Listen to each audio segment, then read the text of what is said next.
청탁금지법에 대한 교육을 실시하게 되었습니다.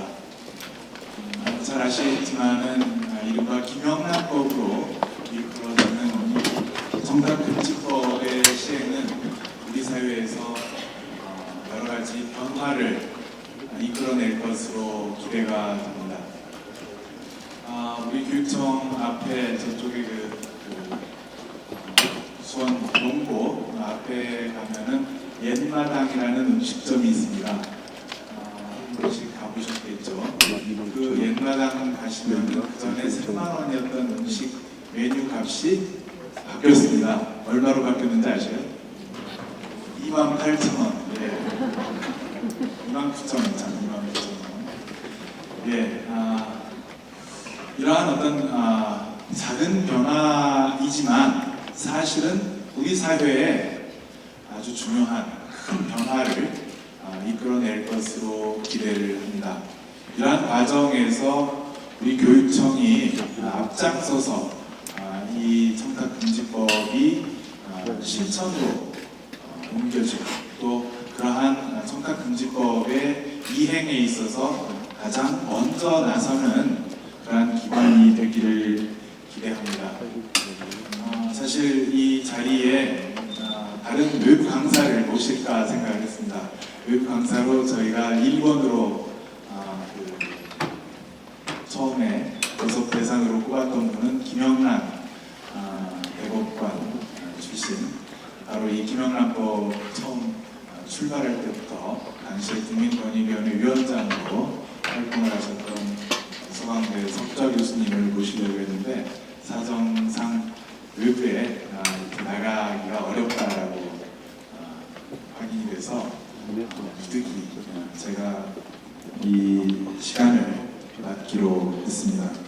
오늘 청탁금지법의 개요 그리고 청탁금지법의 주요한 내용에 대한 설명 그리고 청탁금지법과 상응하는 행동 강령 그 다음에 네 번째로는 예상되는 사례들 그리고 이에 따르는 행동 강령, 행동 요령 그리고 마지막에 경리도육청의 준비와 개별적으로 좀 각 구성 또 우리 교육청 식구들 또 직속기관의 여러 식구들에게 부탁드리는 부분 이렇게 내용을 구성을 해봤습니다. 청탁금지법의 개요입니다. 왜 청탁금지법이 만들어졌을까요? 청탁금지법은 근본적으로 우리 사회가 과거로부터 이어지는 이른바 여러 가지 연 때문에 인연 때문에 그러한 것들이 연구가 돼서 결과적으로 공정한 직무 수행이 불가능해지고 또 자신에게 주어진 지위나 권한이 남용되는 이러한 것들을 방지하자라는 취지가 바로 청탁금지법 제정 목적이라고 할 수 있습니다. 직접적으로는 김영란 국민권익위원장으로 활동을 하실 때 당시에 스폰서 검사가 있었습니다. 수천만 원대의 여러 가지 이익을 제공받았지만 대가성이 없다. 그래서 그 당시에 실질적으로 처벌 대상에서 제외가 되는 이러한 일들을 보면서 이러한 것들이 왜 용인이 될까? 이러한 것들을 용인하지 않는 국민들로부터 지탄받는데도 불구하고 이러한 것들이 용인되고 있는 그러한 것을 어떻게 좀 막아봅시다 라는 취지가 바로 이 청탁금지법 제정입니다. 제가 얼마 전에 한겨레 신문에 기고를 했었는데요. 그 첫마디에 이런 이야기를 썼습니다. 대법관을 지냈던 분하고 점심 식사 자리에서 누가 물어봤습니다. 대법관에게도 청탁이 있습니까? 점심 식사를 함께 하신 분이 김영란 대법관이죠. 제가 그 이름은 뺐습니다. 그랬더니 대법관에게 청탁이 없겠죠 라고 하면서 그 다음 이어서 이야기한 내용이 대단히 중요한 내용입니다. 그저 기록 좀 꼼꼼하게 검토해 주십시오. 기록 좀 꼼꼼하게 검토해 주십시오 라고 합니다. 그 얘기가 청탁이죠. 결과적으로 보면 그러나 이제 에둘러서 그 내용을 청탁이 이런 형태로 현존하고 있다는 것을 표현을 해준 것으로 생각을 합니다. 그래서 기록을 꼼꼼하게 검토해달라라는 이야기는 우리 여기에 오늘 주제가 되는 청탁금지법의 대상에 저촉되는 대상에 들어갈까요? 안 들어갈까요? 현재도 안 들어갑니다. 왜? 부정한 일을 요구한 것이냐? 그거 아니라는 것이죠. 기록 좀 꼼꼼히 검토해달라는 이야기는 부정한 청탁이 아니다. 그래서 지금 어떤 국회의원이 된 사람이 자기 남편하고 관계에서 이런저런 청탁을 했다 그랬더니 청탁한 적이 없다. 그냥 기록 좀 꼼꼼히 검토해달라고 했다라는 이야기를 한 적이 있는데, 이러한 것들이 청탁금지법의 제정에 이르는 까닭이라고 말씀드릴 수 있겠습니다.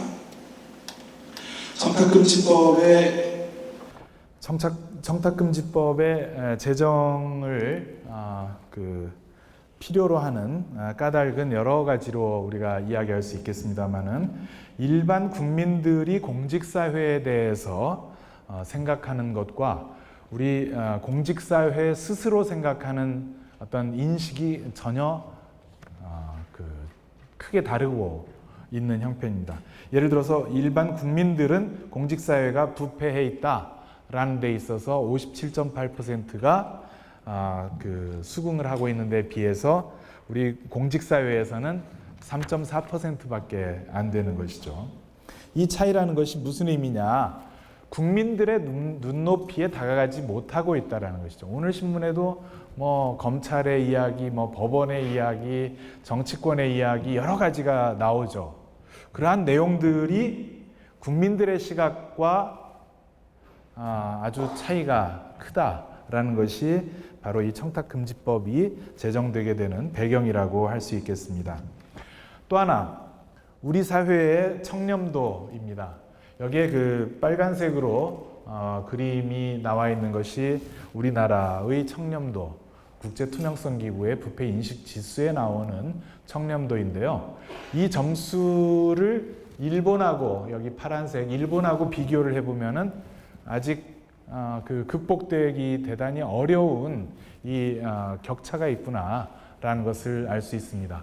더구나 2008년에 5.6으로 최고점을 맞은 후에 그 이후 지속적으로 상승세가 있었다라고 한다면, 이 상승세가 이렇게 갈 거로 기대를 하는데 실제로 전혀 상승하지 못하고 있는 정체 상태에 있는 것이 또 현실입니다. 그래서 이러한 형편에서 어떻게 하면은 이른바 청렴사회로 올라갈 수 있을까라는 것이 이 청탁금지법의 또 하나의 큰 관심이라고 할 수 있겠습니다.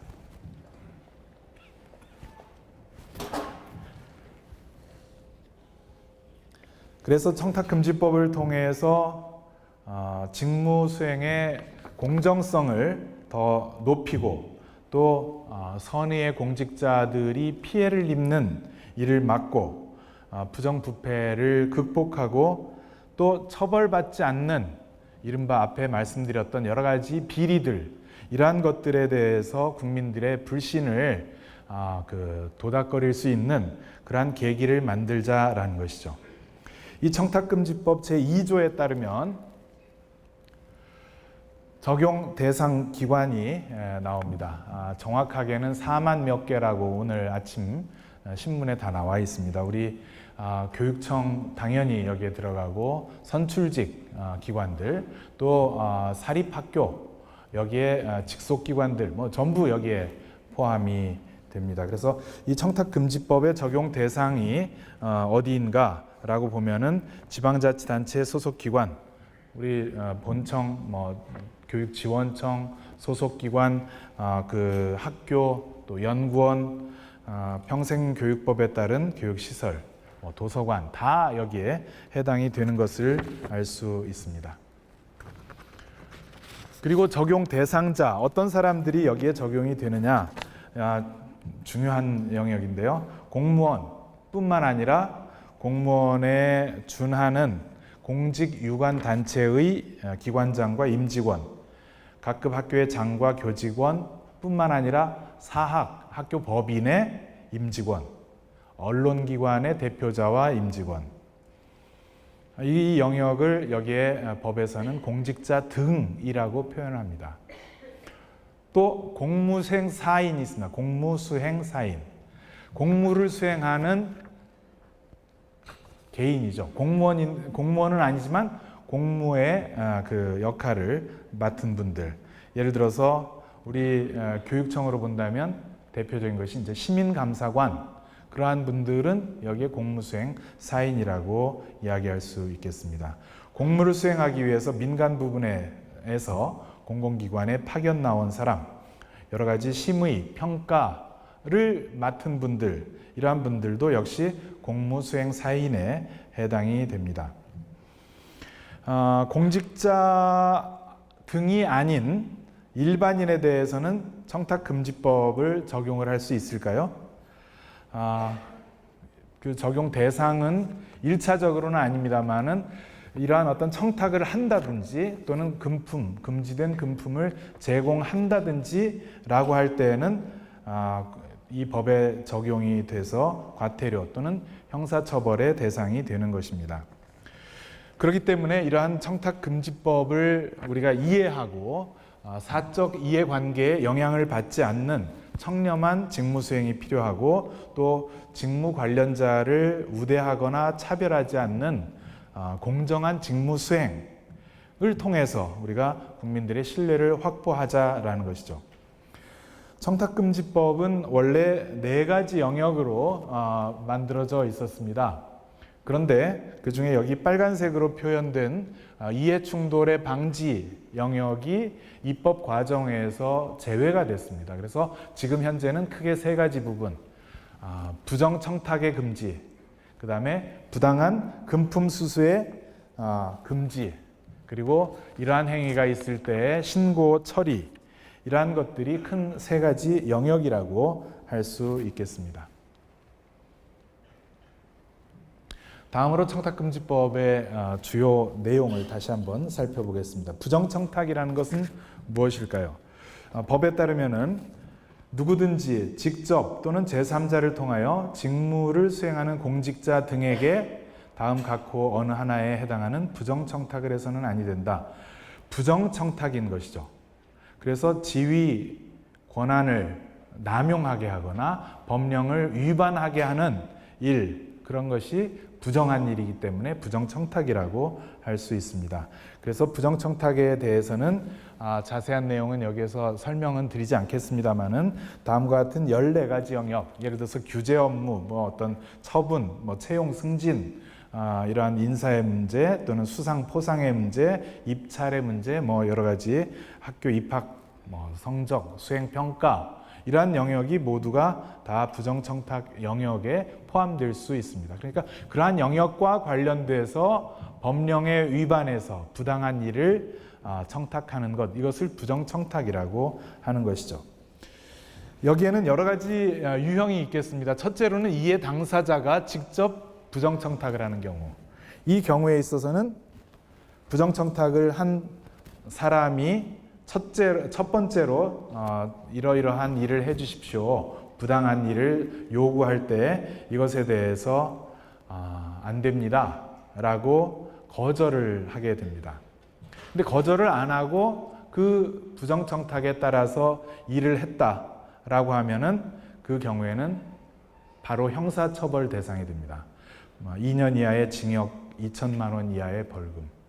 이 영역이 대단히 중요한 부분입니다. 앞으로는 이른바 그 청탁금지법에 따르는 신고, 이러한 것들이 쇄도할 우려가 있습니다. 그래서 우리 교육청에서는 이에 위반되는 행위가 없어야 되는데, 그러기 위해서 정확하게 알아야 됩니다. 첫 번째 일이 왔는데 이것을 거절했다, 오케이, 그대로 이행을 했다, 바로 형사처벌이라는 것이죠. 엄청난 변화입니다. 두 번째 유형은 첫 번째 요구를 받았는데 요구대로 이행을 안 해줬어요. 다시 지난번에 말씀드렸지 않습니까? 라고 해서 재차 부정청탁을 해왔을 경우입니다. 첫 번째 했을 때에는 그냥 거절하고 끝났습니다. 두 번째는 신고 의무가 생깁니다. 그래서 이 경우에 있어서 신고를 했느냐 안 했느냐가 또 대단히 중요한 과제가 됩니다. 신고를 하지 않았을 때 여기에서는 징계 대상으로 들어갑니다. 평생 공직에 계시면서 징계, 퇴임하실 때까지 징계 받지 않는 가능성이 대단히 높죠. 그런데 청탁을 두 번째 받았는데 같은 청탁을 두 번 받고도 신고하지 않았다. 이것이 징계 대상으로 들어가는 엄청난 변화가 생겼습니다. 더군다나 그러한 부정청탁에 따라서 어떤 행위를 했다 그러면은 바로 형사처벌, 2년 이하의 징역, 2천만 원 이하의 벌금으로 연결되는 것입니다. 그래서 이 영역을 이해하는 것이 오늘 이 교육의 대단히 중요한 그 포인트라고 할 수 있겠습니다. 세 번째 유형, 제3자를 통해서 부정청탁을 하는 경우죠. 부정청탁을 한 이해 당사자는 1천만 원 이하의 과태료, 일반인을 통해서 공무원 B에게 요구를 했고 공무원 B가 자기 하급자인 담당 C에게 부탁을 했다라고 할 때 이런 경우에 부정청탁을 매개하거나 그 다음에 지시한 경우 여기에 대해서도 마찬가지로 그 처벌을 하게 됩니다. 그래서 부정청탁을 중개를 하는 일도 역시 마찬가지로 똑같은 그 과태료 부과 대상이 되는 것입니다. 제3자를 통해서 내가 어떤 부정청탁을 했다라고 할 때 이러한 경우고요. 제3자를 위해서 부정청탁을 하는 경우, 이해 당사자가 아니더라도 제3자를 위해서 부정청탁을 하는 경우 과태료 부과 대상이 되는 겁니다. 물론 이 경우에 있어서 이해 당사자가 직접적으로 이 제3자를 위해서 청탁한 공무원 A에게 부탁한 적이 없었다라고 한다면은 그 이해 당사자는 그 어떤 과태료나 이런 처분의 대상에서 제외가 되지만 그것이 어떤 은밀한 관계 속에서 부정한 요구를 했었다라고 하면은 앞에 제3자를 통해서 부정청탁한 경우로 해당이 되겠습니다. 부정청탁에 따라서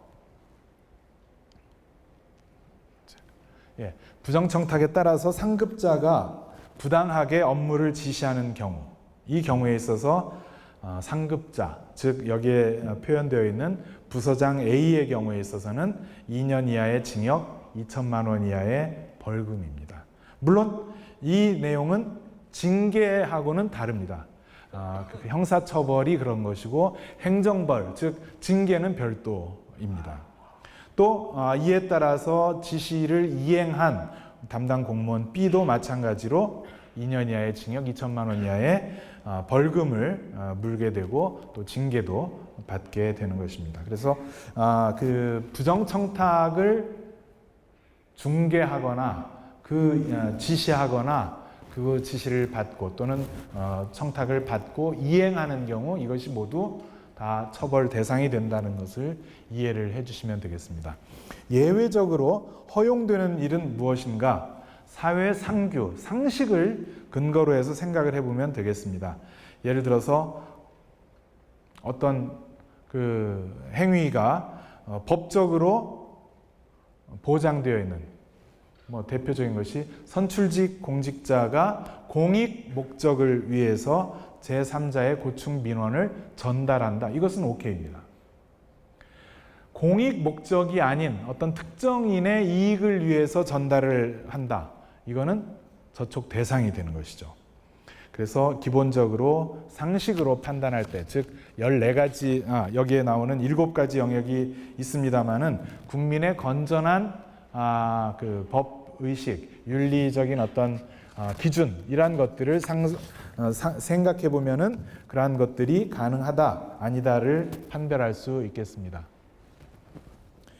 공직자와 소속 기관장은 어떤 일을 해야 되느냐? 이러한 공직자는 첫째로는 제일 중요한 것이죠. 거절 의사를 분명히 밝혀야 되는 것이고, 두 번째, 동일한 두 번 이상 동일한 요구가 들어올 때에는 이것을 중요한 겁니다. 서면으로 소속 기관장에게 신고하도록 되어 있습니다. 이것은 전자신고를 포함합니다. 그래서 이 영역이 오늘 강의를 들으신 분들, 또 앞으로 그 해당 기관에 소속 기관으로 들어가셔서 각각 이제 다 그 전달 교육을 하시게 되는데, 이 내용을 모두가 이해를 하느냐, 아니면은 이 부정청탁이 그냥 발생을 함에도 불구하고 그런 거 하면 안 돼, 그냥 옆에서 말로 거들고 끝나느냐, 이게 판별이 되는 거죠. 두 번 이상 똑같은 부정청탁이 왔을 때, 예를 들어서 A라는 사람으로부터 왔는데 B라는 사람으로부터 동일한 내용이 또 왔다. 이거는 2회에 해당이 됩니다.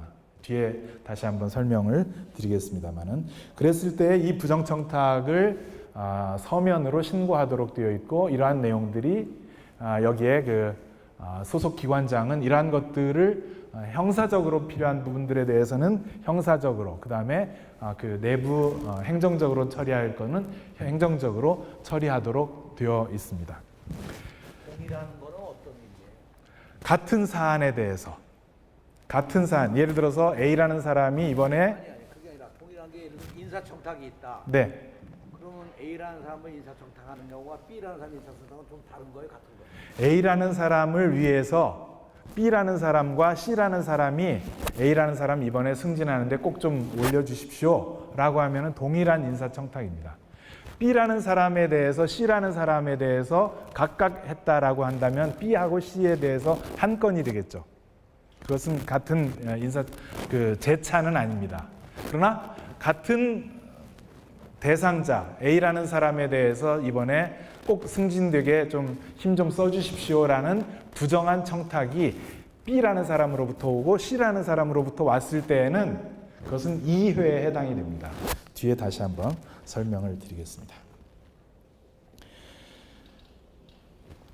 그 다음 부정청탁의 금지, 유형별로, 위반 행위별로 여기에 그 제재 기준이 나와 있는데, 직접 부정청탁을 한 경우에서부터 시작해서 부정청탁을 받고 부정한 그 직무를 부정하게 수행한, 자신의 지위나 권한을 부당하게 사용한 공직자에 이르기까지 여기에 그 형사적 처벌, 과태료와 그 벌금, 여기에 내용이 있습니다. 그러나 앞에 말씀드렸듯이 이것과 별도로 행정벌이 또 따른다는 거죠. 형사벌 말고. 그 다음 금품 수수 금지 영역이죠. 금품 수수 금지 영역에서는 수수 금액과 직무 관련 여부에 따른 제재 기준이 다 각기 다릅니다. 여기에서 금품 수수라고 한다면은 일체의 재산적인 이익, 접대, 향응, 편의 제공, 유형, 무형의 경제적인 이익이 전부 금품의 영역에 포함이 됩니다. 여기에 이제 그 청탁금지법의 중요한 내용이 그 다음에 나오는데요. 회계연도 기준 금품 수수 금지입니다. 학교는 회계연도가 3월부터 2월 말까지로 되어 있죠.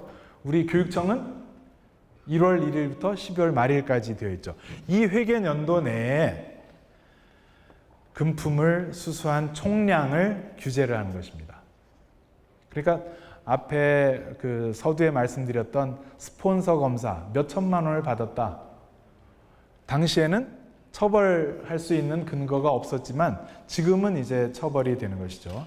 회계연도 금품 기준 금품 수수 금지는 일정 기간 동안에 일정 금액 이상을 수수한 것은 잠재적으로 직무 관련성 또는 대가성을 내포하고 있는 것이다 라고 보는 것입니다. 그래서 직접적으로 직무 관련성을 입증할 필요 없이 이것은 금지 행위로 포함시키고 있습니다. 또 하나, 그래서 총량 1년에 그 전체 그 300 여기 예를 들어서 회계 연도 내에서 300만 원을 초과했다라고 하면은 바로 형사적인 그 처벌, 3년 이하의 징역이나 3천만 원 이하의 벌금의 대상이 되는 것입니다. 큰 덩어리죠. 엄청나게 달라진 것입니다. 또 이러한 일을 행했다, 받았다라고 하면은 그것이 마찬가지로 3년 이하의 징역, 3천만 원 이하의 벌금, 준 경우, 받은 경우 마찬가지 처벌 대상이 됩니다. 총량으로 규제하는 것뿐만 아니라 1회에 100만 원 이상인 경우 이것도 마찬가지로 통제가 됩니다. 예를 들어서 1차에 식사를 했는데 한 사람이 받은 금액을 보니까 한 60만 원 들었다. 2차, 오늘 신문에도 여러 가지 스토리들이 나오는데 2차를 갔다. 그래서 어디를 갔는데 거기에서 1인당 한 100만 원이 들었다. 그러면은 합이 160만 원인 거죠. 그러면은 바로 여기에 저촉이 되는 것입니다. 그래서 총량 1차 식사, 2차 주류 합해서 100만 원 이상이다 라고 하면은 당장에 이것도 역시 마찬가지 3년 이하의 징역, 3천만 원 이하의 벌금에 해당이 되는 일이 되겠습니다. 자, 여기 정확하게 1차 식사하고 2차 주류 1회가 아니지 않습니까? 이거는 연속성이 있다라고 봐서 묶어서 합산을 하게 됩니다. 다음, 직무 관련성이 있는 경우 금품 수수 금지입니다. 직무 관련자로부터 금품 수수하는 것은 원칙적으로 금지됩니다. 직무와 관련해서 금품을 수수한다. 나는 직무 관련성이 없다라고 하는 부분에 대해서 앞에 잠재적인 것이다라고 보는 것이지만 이것은 직무 관련성이 있을 경우에는 금품 수수가 원천적으로 금지가 되는 것입니다. 본인 예를 들어서 25만 원을 식사 10만 원 접대를 받고 15만 원 선물을 받았다. 25만 원을 받은 것이죠. 그럴 경우에 직무와 관련한 관련하여 금지된 금품을 받은 금액의 2배에서 5배에 해당하는 과태료를 부과하게 되고 100만 원 이상이 됐다라고 하면 직무 관련 여부를 불문함으로 당연하게 과태료 부과가 아니라 형사처벌 대상이고 그것에 따르는 징계는 또 별도가 되겠습니다. 여기 이제 또 하나 대단히 중요한 새로운 영역이 나와 있는데요. 지방자치단체장 이제 구속되고 하는 경우들 보면은 대부분 본인이 아니라 부인이 이제 걸리는 경우가 있습니다. 이제는 배우자를 통한 금품 수수도 역시 금지가 됩니다. 그래서 배우자를 통해서 금품을 수수했는데 그 관련해서 모르는 경우, 아예 처음부터 끝까지 몰랐다. 정말 그것이 입증될 수 있다면은 그 경우에 있어서 공직자를 처벌하기는 좀 어렵겠죠. 그런데 수수 사실을 알고도 이것을 신고하지 않았을 경우에는 과태료, 형사처벌의 대상이 되는 것입니다. 수수했다는 것을 알고 그것을 신고하고 반환했다라고 하면은 그것은 과태료나 형사처벌 대상에서 제외가 되는 것이 마땅하겠습니다. 다음은 이제 행동강령 영역과 연결되어 있는데 외부 강의 등의 신고입니다.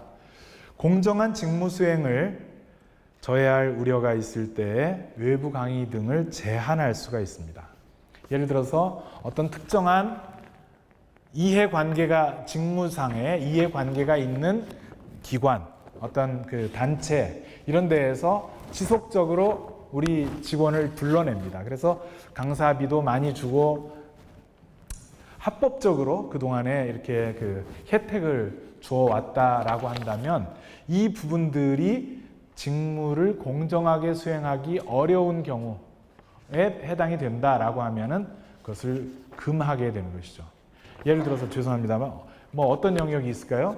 예를 들어서 어떤 특정한 납품 업체에서 해당 납품 업체들을 관리하고 어떤 물품을 조달하는 역할을 맡은 분을 계속 초청을 해갑니다. 그래서 강사, 이번에 어떤 강의를 해주십시오 라고 한다면 그런 경우에 이 직무를 공정하게 수행하기 어려울 것이다 라고 해석할 수 있고, 그런 경우에는 외부 강의를 제한할 수 있도록 이렇게 되어 있습니다.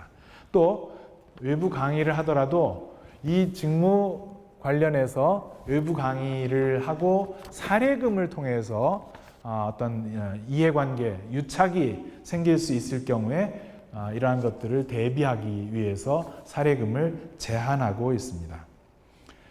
예외적으로 허용될 수 있는 영역은 여기 8가지인데 우리가 상식적으로 생각해 보시면 다 알 수 있는 영역입니다. 자세한 내용은 이 내용들을 다 이제 공유를 하게 되니까 나중에 읽어 주시기 바랍니다. 다음은 금품 수수 등의 금지에서 예외적으로 허용되는 금품 가액 기준입니다. 음식물은 3만 원, 선물은 5만 원, 경조사비는 10만 원 이렇게 되어 있습니다. 근데 우리는 공무원 행동강령이 더 촘촘하게 적용이 이미 되어 있죠. 그래서 공무원 행동강령과 청탁금지법 시행령, 어느 게 우리한테 더 촘촘한 것이냐? 행동강령입니다. 그래서 행동강령이 우선적으로 우리의 어떤 기준이 되어야 될 것이고, 행동강령, 이 시행령에는 허용이 되지만 행동강령에는 허용이 안 된다 라고 할 때 허용이 안 되는 영역을 먼저 기준으로 삼아 주셔야 됩니다. 다만 앞으로 공무원 행동강령을 이 청탁금지법 시행과 관련해서 약간 손질을 할 계획이 있는 것으로 알고 있습니다. 외부 강의 등 사례금 상한액이 있는데 우리 교육청에서 그 의견은 이 상한액을 그 기준액으로 이렇게 좀 정하고 이 직급에 따르는 차이, 이것을 좀 다른 형태로 좀 운영을 합시다 이렇게 의견을 냈는데 받아들여지지는 않았습니다. 어쨌든 현재는 이 기준을 적용을 하게 됩니다. 그래서 1시간 단위로 봤을 때 그 5급 이하의 경우 20만 원, 그 다음에 4급 이상일 경우에 30만 원, 교육감님은 40만 원 이렇게 이제 기준이 되어 있고, 이 경우에 3시간을 했다. 그러면 어떻게 될까요? 3 곱하기 뭐 20만 원 이게 적용이 되는 게 아니라 20 더하기 그 2분의 1인 10만 원 해서 총 30만 원이 상한선이 되겠습니다. 좀 부당하다, 뭐 이거는 좀 그 비현실적이다, 이러한 생각을 가지실 수 있습니다. 저도 그렇게 생각을 합니다. 기준입니다. 그러나 이 내용이 이제 바뀌 시행령을 좀 손질을 더 하게 된다면 그 내용이 바뀔 수는 있을 것입니다. 금품 등의 수수금지, 공직자 등과 소속 기관의 대응 절차는 똑같습니다. 앞에 그 부정청탁이 나왔을 때 지체 없이 신고해야 되고 못합니다라고 거절을 해야 되고, 금품일 경우에는 반환하거나 또 신고할 뿐만 아니라 반환하거나 거절을 해야 되는 것입니다. 그리고 모르는 사이에 들어왔다라고 할 경우에는 행동강령하고 똑같이 소속기관장에게 당연히 신고해야 되는 것이죠. 기준에 따라서 그 제재 기준이 여기에 나와 있습니다.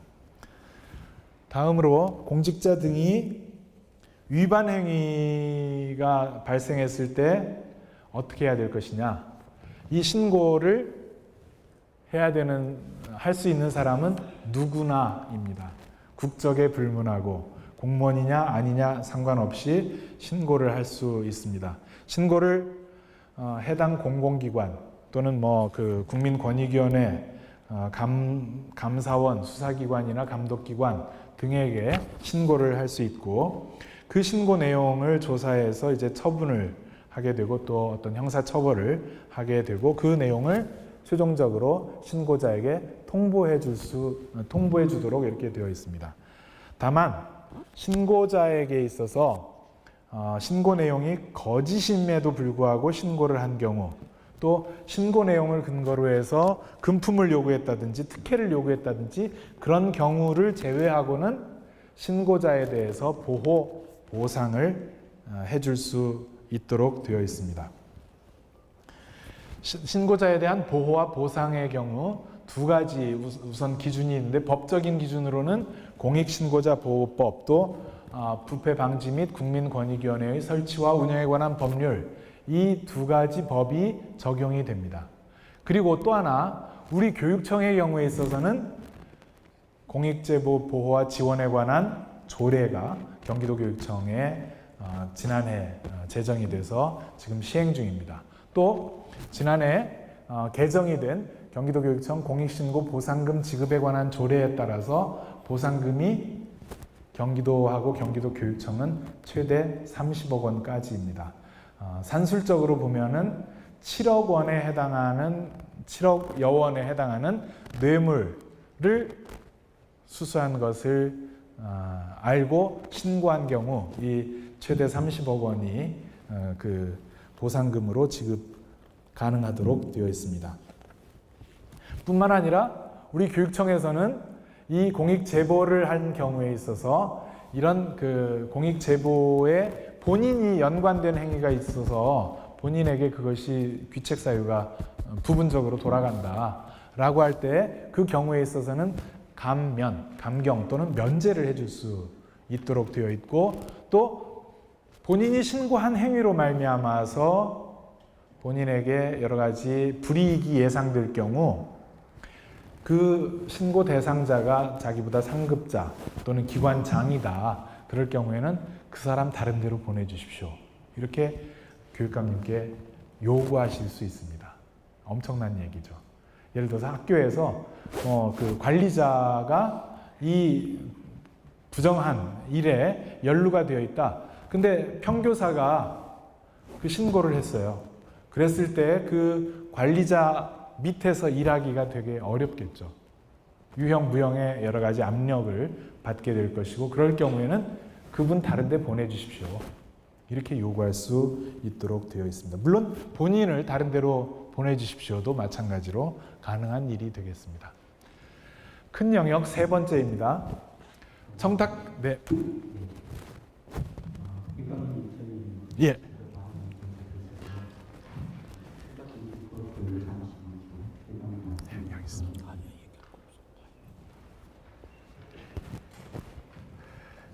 예, 교육감님께서 그냥 진행하라고 그러시네요. 예, 청탁금지법과 공무원 행동강령입니다. 앞에 말씀을 드렸습니다. 기본적으로 행동강령은 우리 공무원들이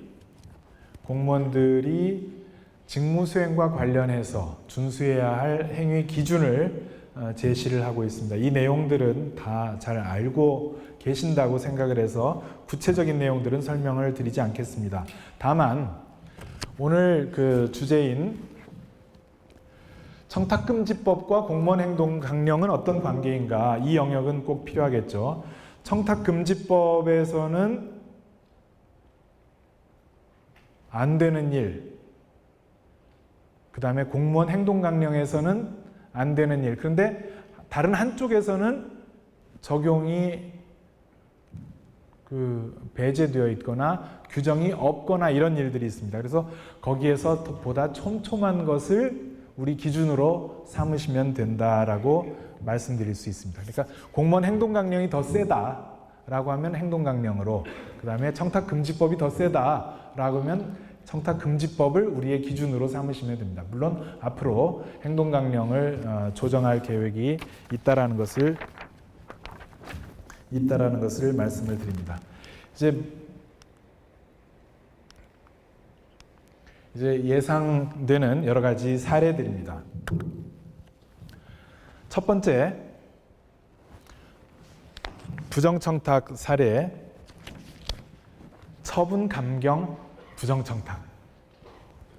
저희 부서에서 각 부서에다가 예상되는 이 청탁금지법에 저촉되는 사례들을 좀 한번 챙겨주십시오라고 했는데, 대부분의 부서들이, 일부 부서를 제외하고는 이 응답을 안 해오셨어요. 그래서 우리 부서에서 그 해당 부서 이름을 콕콕 집어서 공문을 만들었습니다. 그래서 제가 그 부서 이름은 제가 빼고 그 공문을 시행을 하도록 했습니다. 그래서 그 내용은 이 자리에서 어느 부서를 그 지목하거나 그렇지 않더라도 함께 검토해 주시기를 바랍니다. 1.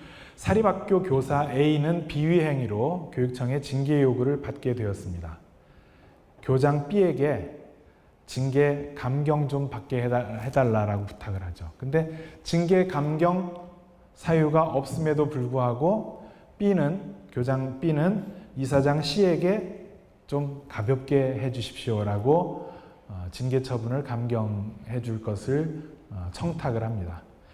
이사장 C는 B의 부정청탁을 거절했고, 그래서 결과적으로 A는 인사위원회를 거쳐서 당초 징계 요구받은 기준대로 징계 처분을 받게 되었습니다. 이 경우 교사 A와 교장 B, 그 다음에 이사장 C의 책임을 한번 생각을 해보죠. 첫 번째, 교사 A는 제3자를 통하여 부정청탁을 했습니다. 그 다음에 교장 B는 제3자를 위하여 부정청탁을 했습니다. 그리고 이사장 C는 거절을 했기 때문에 제재 대상이 아니죠. 이런 것들이 이제 그 구체적인 사례가 되겠습니다. 인사 관련한 부정청탁. 공무원 B의 자녀 A가 공무원 임용시험에 그 필기시험에 1차 합격을 했습니다. 그러자 B가 담당 공무원 C에게 자녀 몰래 면접 점수 좀 올려주십시오. 이렇게 해서 C가 면접위원으로 참여하게 돼서 A의 면접 점수를 높게 주었고 부당하게 A가 결과적으로 최종 합격, 임용되게 되었습니다.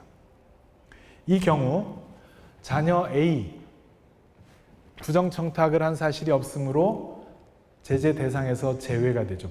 청탁금지법에 대해서는. 다만 부정하게 합격을 하게 된 것이기 때문에 합격 취소 등의 불이익이 따를 것입니다. A의 친구인 공무원 B, 제3자를 위한 부정청탁을 한 것이기 때문에 3천만 원 이하의 과태료. 담당 공무원 C, 부정청탁에 대한 직무수행을 했으므로 2년 이하의 징역 또는 2천만 원 이하의 벌금 더하기 행정벌, 징계는 별도가 되겠습니다.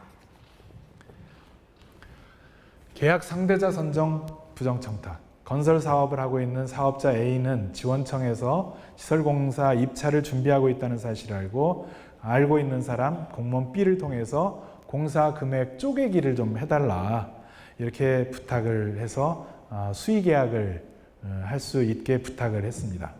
그런데 C가 그것을 거절을 합니다. 자, 사업자 A와 B는 각각 사업자 A와 공무원 B는 과태료를 물게 되겠죠. A 사업자는 1천만 원, B는 공무원이기 때문에 3천만 원 이하의 과태료. 그 다음에 공무원 C는 거절을 했기 때문에 제재 대상에서 제외가 되는 것입니다. 네 번째, 학교 성적 관련 부정청탁.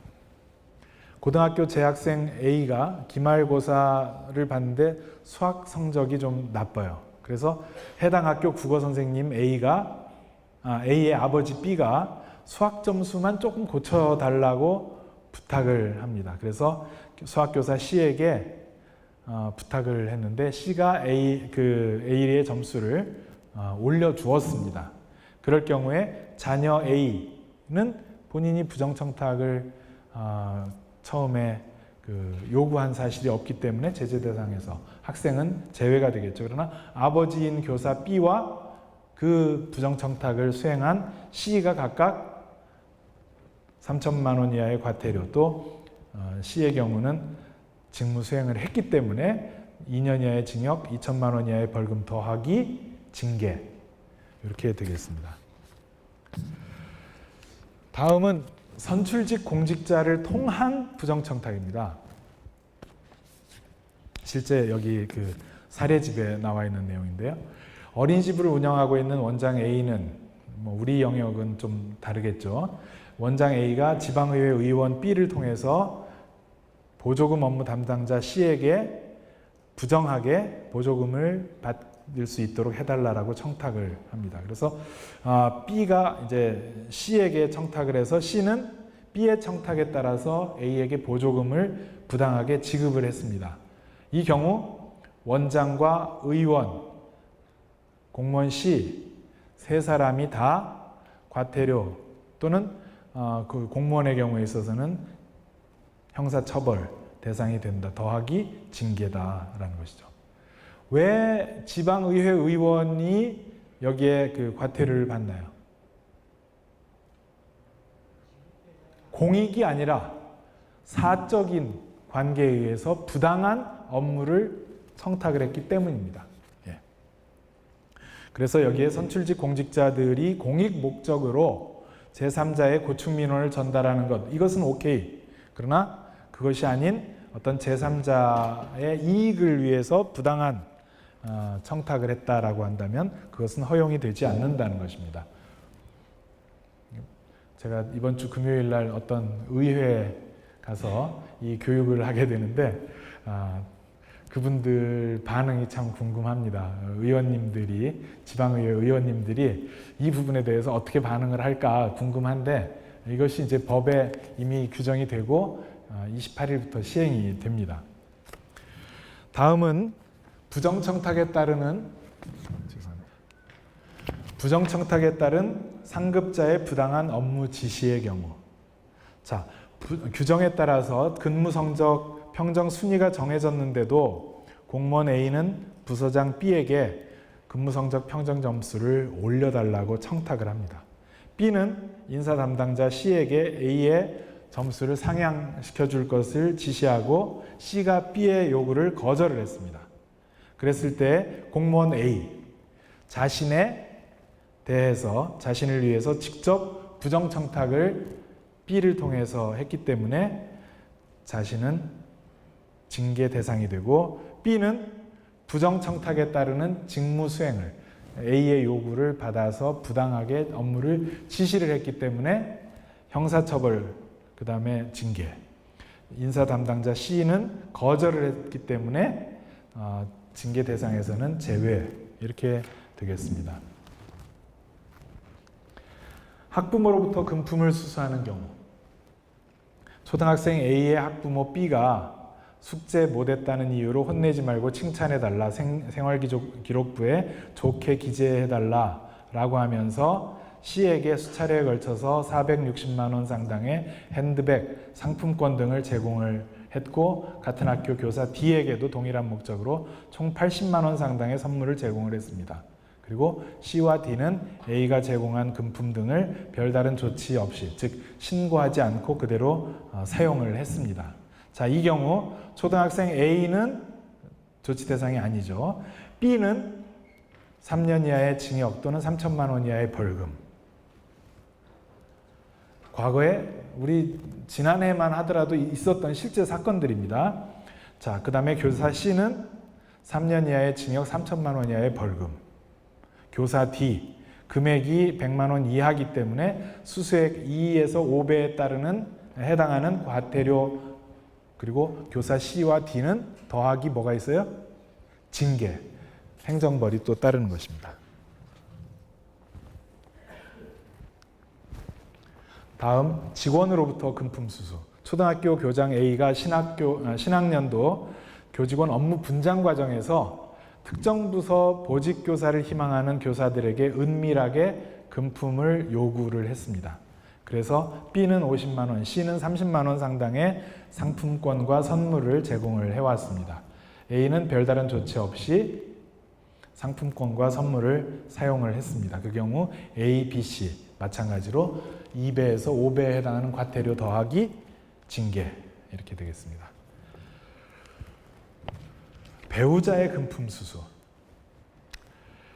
공무원 A의 동창인 건설업자 B는 A가 재직 중인 기관의 공사 입찰에 참여한 상태인데 B는 시민단체 대표자인 공무원 A의 배우자 C가 주최하는 후원의 밤 행사에 참여해서 C에게, 즉 배우자에게 후원금 명목으로 400만 원의 현금을 제공을 했습니다.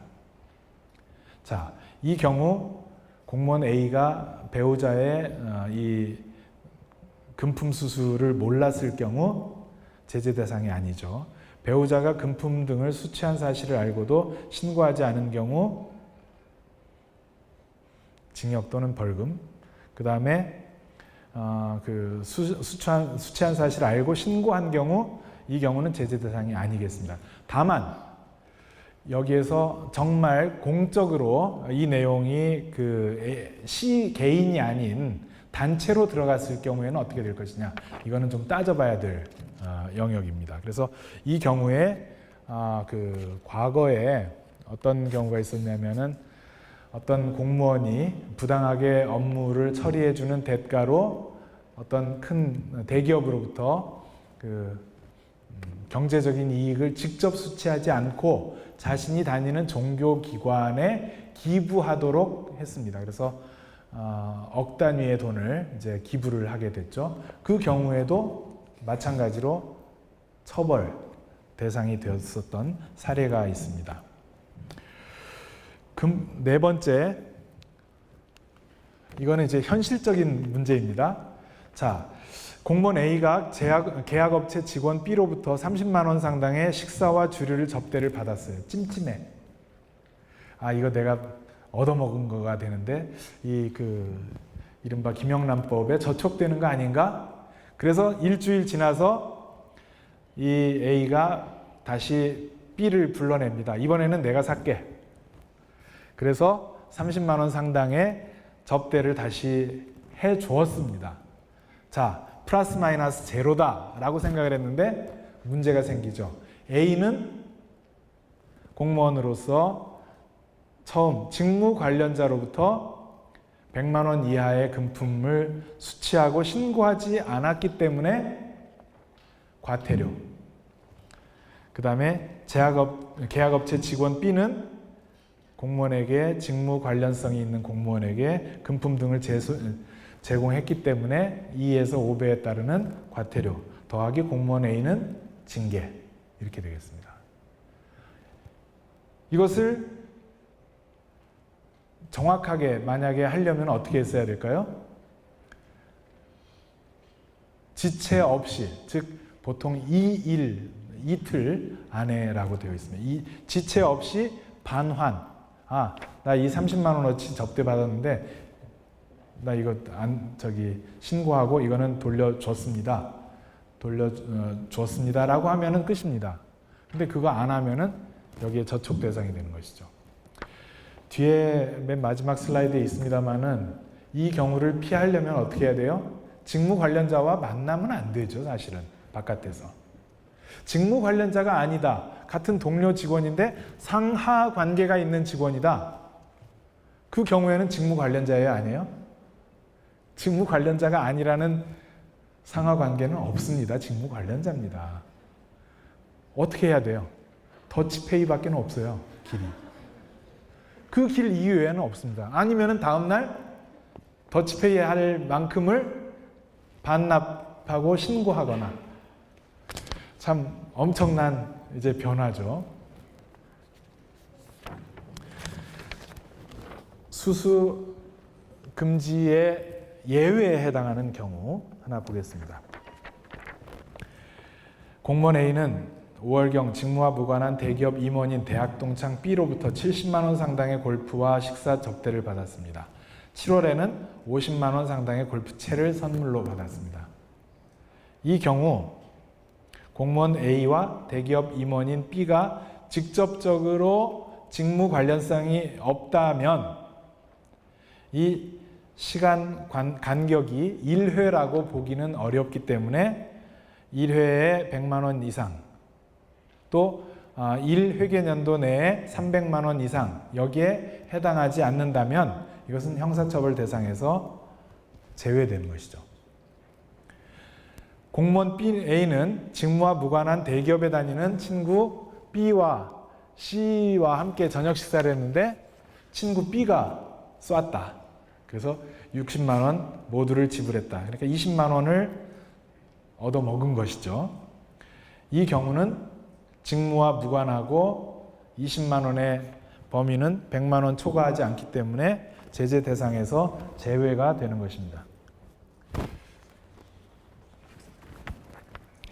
이제 마무리로 가고 있는데 다음 예외의 경우 한번 보겠습니다.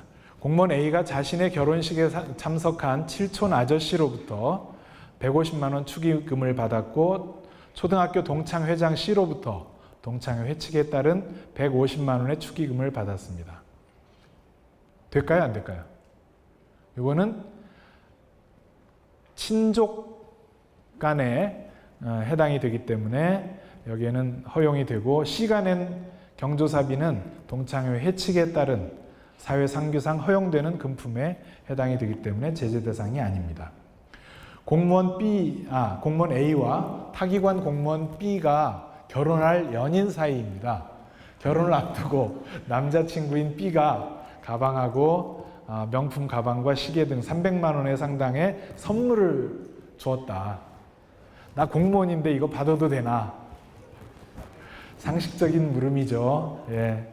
이거는 그 연인 관계, 그 결혼할 관계, 이것은 사회 상규에 따라서 예외적으로 허용되는 영역입니다. 그래서 이건 사적인 영역이기 때문에 직접적으로 이것을 통제할 일은 없습니다. 파혼이 되었다. 그거는 개인 사정이 되겠습니다. 청탁금지법 준수를 위해서 무엇이 필요한가? 부정청탁의 경우에 대해서, 두 번째 금품수수에 대해서 한번 생각을 해보죠. 청탁이 왔다. 이것이 예외적으로 허용되는 것이냐 그냥 부정한 것이냐 이거 판단을 해야 되겠고, 그 다음에 법령을 위반하거나 지위나 권한을 남용해서 직무를 수행하는 것인지 아닌지를 판단해야 됩니다. 그래서 이것이 부정청탁이다 라고 하면은 거절을 해야 되고, 거절 의사를 충분히 했는데도 불구하고 재차 부정청탁이 들어왔다 그러면은 청탁방지 담당관에게 신고 또는 상담을 해야 되는 것이죠. 금지된 금품의 경우에 있어서도 마찬가지죠. 이 받은 금품 등의 대가성이 있는지 없는지, 허용되는 금품인지 아닌지, 그 다음에 제재 대상 금액을 초과하는지 아닌지 이것을 판단하고 청탁방지 담당관에게 신고를 해야 합니다. 그래서 청탁금지법 관련해서 5가지 실천 과제들이 있습니다. 첫째로, 자신의 이해관계를 위해서 부정청탁을 해서는 안 된다. 둘째로, 다른 사람의 그 이해관계를 위해서도 부정청탁을 해서는 안 된다. 셋째로, 부정청탁에 따라서 직무 수행을 하거나 부당한 지시를 하면 안 된다. 네 번째, 금지된 금품 등은 거절을 해야 된다. 그리고 마지막으로 부정청탁을 받거나 금지된 금품 등을 수수한 경우 반드시 서면, 전자신고를 포함한 서면 신고를 해야 된다. 이상입니다. 이제 마지막 경기도교육청의 청탁금지법 시행과 관련한 준비입니다. 첫째로, 기관별 청탁방지 담당관을 지정하도록 법에 규정되어 있어서 이에 따라서 청탁방지 담당관을 지정을 했습니다. 청탁방지 담당관의 역할은 앞에 나와 있듯이 부정청탁 금지 및 금품 등의 수수 금지에 관한 내용의 교육과 상담을 하는 것입니다. 그리고 신고, 신청의 접수, 처리, 내용의 조사 등을 담당하도록 되어 있습니다. 그래서 이 청탁방지 담당관을 지정을 했는데, 남부, 북부 청사의 경우에 있어서는 감사관 소속 감사 2담당 서기관님, 어디 계시죠?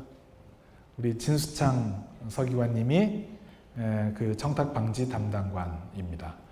그리고 직속기관과 교육지원청, 각급 학교, 사립유치원, 학교 법인의 경우에 있어서는 각 기관에 정해진 행동강령 책임관 또는 행동강령 책임관이 없는 경우에 소속 기관 직원 중에서 기관장이나 이사장 등이 지정한 사람이 그 청탁 방지 담당관이 되겠습니다.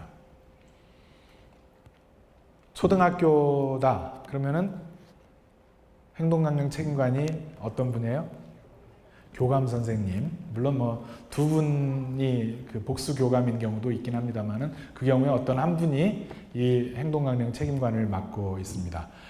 이제 이 청탁 방지 담당관의 역할도 함께 하게 됩니다. 이 역할 말고 또 하나 역할이 더 있는데 혹시 아셔요? 공익제보 지원관. 공익제보 지원관의 역할도 함께 하게 되어 있습니다. 연구원의 경우에 있어서는 사무처장님이 역할을 하시면 되겠습니다.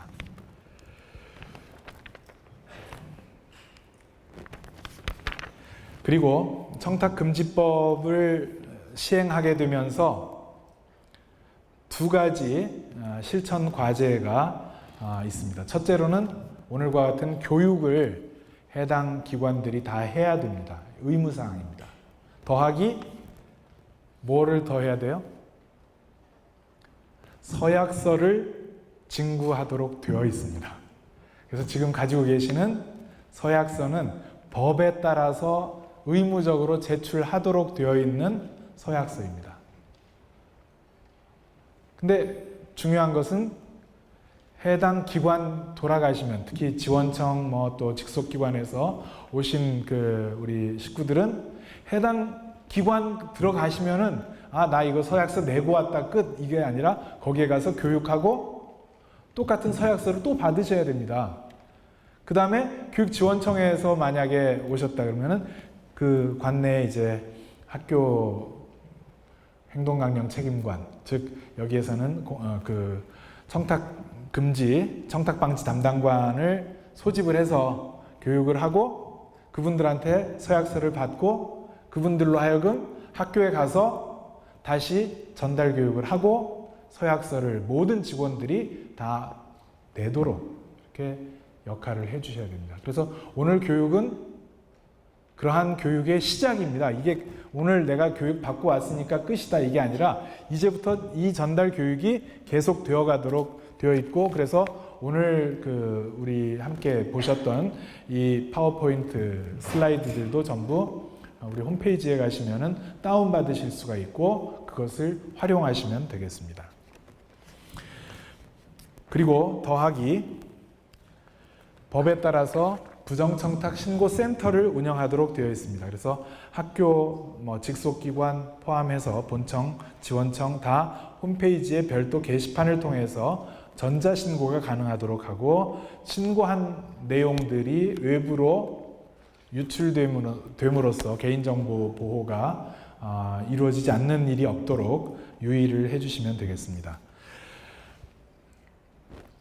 어떤 내용을 신고해야 되는지 다시 한번 정리해보면, 청탁을 거절했어요. 한 번 왔는데 두 번째 똑같은 내용이 두 번째 또는 두 번 이상 계속 왔다. A라는 사람으로부터 B를 도와달라는 부탁을 받았는데 C라는 사람으로부터 또 B를 도와달라는 부탁을 받았다.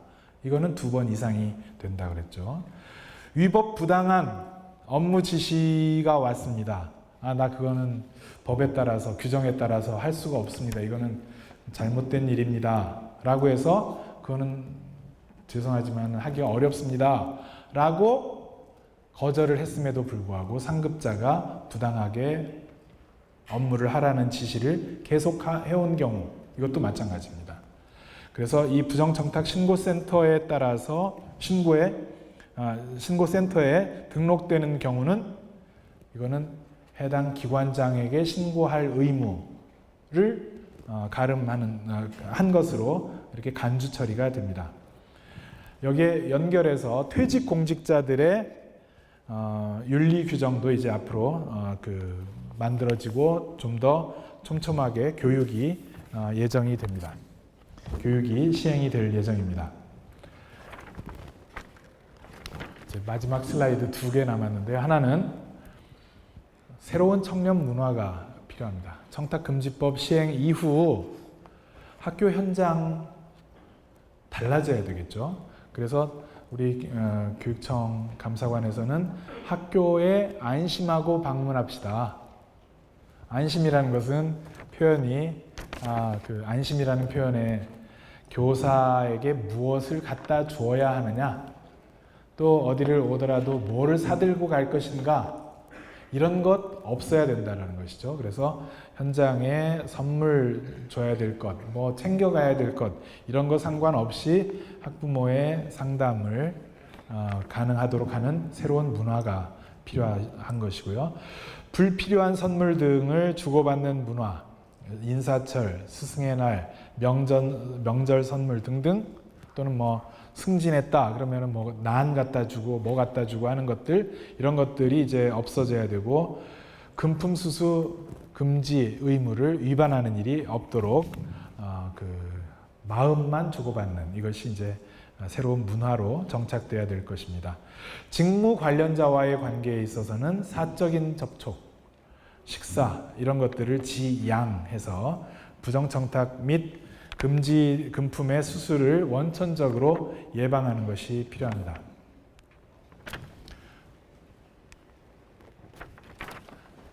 마지막 슬라이드는 추가를 했는데 여기에는 지금 빠져 있습니다. 자, 실천 과제.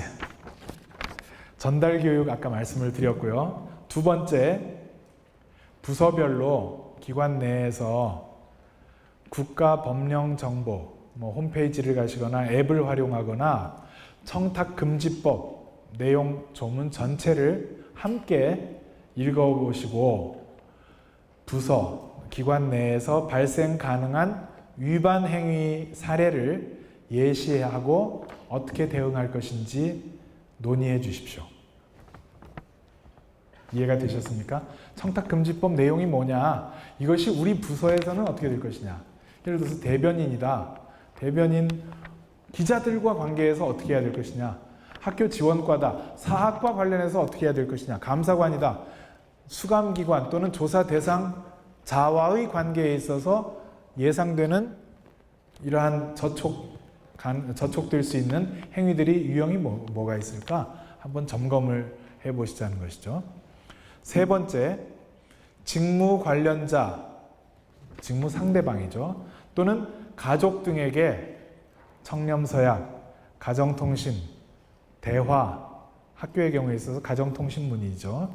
이런 것들을 그 기회를 이용해서 청탁금지법을 소개하고 이것을 준수하고 이러한 어떤 실천에 동참하는 노력이 필요합니다. 네 번째, 아까 말씀을 드렸습니다. 직무 관련자와의 사적인 만남을 피하고, 우리 직원들 내부에서는 더치페이를 생활화하는 것이 원천적으로 접대받는, 그래서 직무 관련자와의 관계에 있어서 예를 들어서 뭐 인사 담당, 총무과의 인사 담당 부서인데 함께 식사를 하게 됐다. 내가 냈는데 인사 담당 부서는 되게 불편하죠. 또 감사관 함께 식사를 했다. 감사관 식구들하고 식사를 했더니 감사관 식구들이 고맙다고 잘 받아 먹더라. 그러면 나중에 가서 뭔가 직무 관련성에 저촉되는 일이 생긴다라고 보고 그것이 과태료 또는 금액에 따라서는 그 처분에 해당하는 과태료 처분이나 형사적인 문제가 생길 수 있습니다. 그래서 이제는 이 시행과 관련해서 법 시행과 관련해서 더치페이 밖에는 길이 없는 것 같습니다. 오늘도 함께 식사하러 가면서 그런 이야기가 있었습니다. 어디 그 시내 큰 음식점에 직원들이 줄 서가지고 다 더치페이, 그래서 카드를 다 내밀으니까 이제 식당이 사람을 더 써야 될 지경이다. 이런 이야기가 나와 있는데, 현재는 그 방법 이외에는 사실은 원천적으로 그 직무 관련자와의 관계에 있어서 또는 직원들 내부에 있어서의 관계에 있어서 그 저촉되는 행위를 예방할 길이 없습니다. 그래서 저와 사적으로 만난다. 좋습니다. 그러나 전제는 더치페이, 이것을 그 전제로 해서 함께 활동을 하는 것이 필요할 것으로 보여집니다. 기본적으로 공적인 목적이라고 그 포장이 되어 있지만 사적인 경우도 있겠죠. 그러나 어떤 학교를 위해서, 어떤 지역을 위해서라고 한다면은 그것은 의원의 고유 업무 영역이라고 볼 수 있고 기본적으로 공익성이 전제된다고 이야기할 수 있습니다. 크게 보면은 어떤 지역에 혜택을 더 주면 다른 지역이 상대적으로 덜 받게 되고 이러한 문제는 있으나 근본적으로 의원 영역에서 어떤 개개인, 어떤 기관, 어떤 사람 또는 어떤 어린이집 아까 얘기했듯이 어떤 유치원 봐달라, 뭐를 해달라 이런 식의 요구가 아닌 이상은 그러한 어떤 내용들은 공익에 기반한 것이다라고 판단할 수 있습니다. 다만 그 개별 사안들이 과도할 수도 있습니다. 그 부분들에 대해서는 함께 그 교육청 지원청 내에서 이 청탁 방지 담당관의 어떤 판단 또는 청탁 방지 담당관도 사실은 다른 분하고 상의를 해봐야 되겠죠. 그래서 이러한 경우에 이것이 부당한 것인지 아니면은 합법적인 허용되는 일인지를 판단해야 될 것으로 생각합니다. 청탁금지법은 다른 법하고 달리 적용이 상당히 강하게 되는 우리 현장에 바로 그냥 영향을 미치는 그러한 영역입니다. 앞에 계속 말씀드렸듯이 과거에 있었던 우리 주변에서 흔했던 것들을 다 부정청탁이라고 한다면은 통제해야 되고 더군다나 2차례 이상이면은 신고해야 되고 또 그 내부에서 부당한 업무 지시를 하면은 그거를 또 신고해야 되고 그것을 따르면은 형사처벌을 받게 되고 이러한 엄청난 변화가 이제 오게 되는데 이 법을 어떻게 피해 나갈까? 이것이 필요한 것이 아니라 이 법 정신을 어떻게 우리가 실천해 나갈까? 그래서 청렴 경기 교육을 만들어 나갈까? 이러한 관점에서 우리 이 저촉되지 않는 일의 영역 말고 이것이 우리 사회를 앞으로 보다 맑고 청렴하게 바꿔나갈 것이라는 전제에서 적극적으로 이것을 실천해 주시기를 기대하고 우리만 그렇게 실천하는 것이 아니라 우리 모든 기관들이 또 일선 학교들을 포함해서 모든 경기 교육의 구성원들이 이러한 청탁금지법의 적극 실천으로 정말 청렴한 경기 교육, 청렴성, 책임성의 역할 모델을 만들어내는 경기 교육을 만들어 주시는데 중심으로 서 주시기를 부탁드립니다. 감사합니다. 그리고